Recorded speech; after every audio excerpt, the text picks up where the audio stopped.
In response to the threat of a full-scale war with Lebanese militants, the Israel Defense Forces began building dozens of large bomb shelters, mainly in underground parking lots in the north of the country, where residents could stay for long periods of time.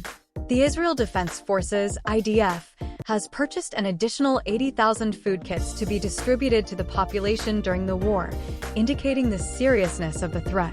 Such shelters are extremely important for residents of old buildings that do not have fortified premises. According to the report, similar measures will be implemented in the central part of Israel in the event of a war with Lebanese militants or an even larger regional conflict. The Israel Defense Forces predict that during a full-scale war, the country will be bombarded with thousands of rockets and shells every day. Israel's security forces and emergency services have been actively preparing for a possible full-scale conflict for weeks.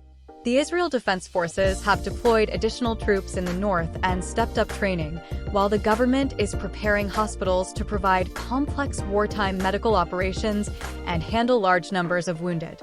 In parallel, the army is developing plans for a ground operation in Lebanon. The General Staff of TSGL tasked Brigadier General Moshe Chico Tamir with formulating a plan for a military campaign against Lebanese militants.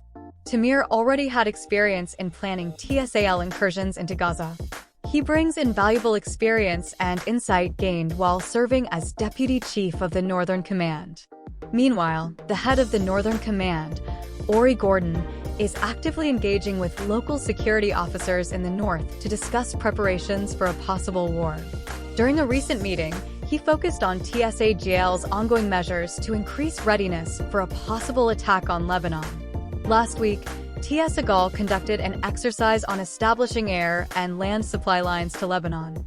The exercise simulated the delivery of military equipment, ammunition, water, and fuel to troops in enemy territory. The training was conducted using technology and logistics in cooperation with the Northern Command, Air Forces, and infantry units. Like, comment, subscribe to the channel.